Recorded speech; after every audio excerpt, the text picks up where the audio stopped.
嗱，食物敏感咧，其實都唔係唔常見嘅。咁佢嗰個發病嘅機理咧，可以分為非免疫同埋免疫。咁我哋今日咧就集中講一講呢個因為免疫發生異常嘅反應而引起嘅食物敏感啦。咁食物敏感係咩咧？就係個人對一啲食物裏邊嘅致敏原發生一啲即係比較激烈嘅反應，而使到有好多唔同嘅病徵。咁嗰啲病徵咧，概括嚟講可以分兩類啦。第一類咧就係會致命嘅，另外一類咧就係非致命。咁我哋講咗致命嗰類先啦。咁致命嗰類係咩咧？就係一個病人食咗一啲含有呢個致敏原嘅食物之後咧，嗰個頭面部同埋佢個呼吸系統咧發生一啲異常嘅免疫反應，使到佢個嘴會腫啦，喉嚨嗰個氣管會收窄啦，咁血壓會下降，咁引起咧休克。咁最嚴重嘅程度，甚至乎會失救而喪失生命嘅。咁呢個梗係好緊要啦，係致命嘅反應。咁除咗致命嘅反應之外咧，仲有啲係非致命嘅反應。咁食完嗰啲有致敏原嘅食物之後，有啲小朋友可能會出風爛啦，個皮膚會紅腫同埋好痕。咁有啲小朋友咧就會肚仔痛啦，甚至乎過一段時間之後好辛苦地咁樣去嘔吐。同埋有腹瀉咁樣，咁嗰啲就未必一定會致命，但係對個細路仔嚟講咧，都係好辛苦件事。最常見引起食物敏感嘅8大致敏原，包括牛奶、蛋、魚、甲殼類、花生、大豆、堅果同埋小麥。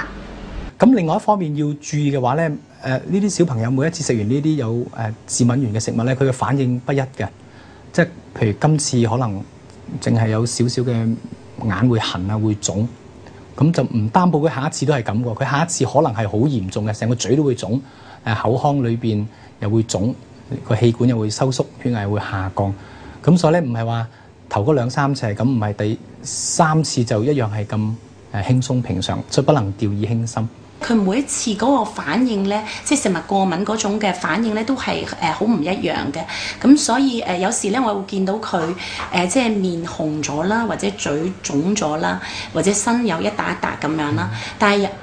但未必第二次就會係咁樣喎。第二次有時咧就會係好似攣住肚痛咁樣啦，或者喺度叫啦咁。有時咧就佢乜嘢聲都唔出，係咁攣埋嚟，即係要我抱住咁樣嘅。所以每次嘅感覺都唔一樣，但係我哋會知道佢係好唔舒服咁樣樣啦。另外一樣嘢要明白嘅話咧，有啲細路仔咧真係對好微量嘅致敏原都會有一個好強烈嘅反應。咁所以食物裏邊咧，如果真係要保證呢個細路仔唔會有頭先講能夠致命嘅反應咧，就要肯定佢哋唔好接觸到有呢啲致敏原嘅食物。佢當初係驗到有過敏嘅時候咧，醫生已經話佢嘅度數咧係可以嚴重到咧聞到都可以有過敏反應嘅。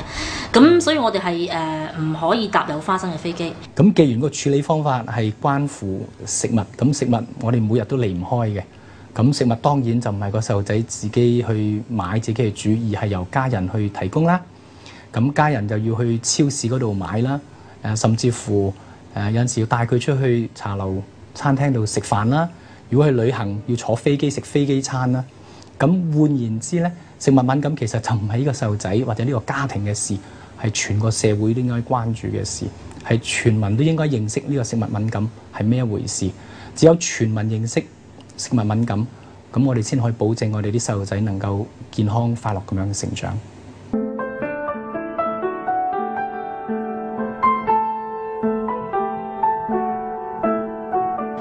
當家長帶住佢哋小朋友嚟到我哋食物過敏診所，想問下我哋佢哋小朋友係咪一個食物過敏嘅個案呢？我哋將個評估會分開3部曲。第一，我哋會問清楚佢哋嘅病例，係一種食物、多種食物、混合嘅食物咧，係食咗幾耐啦？食之後嘅症狀係點樣？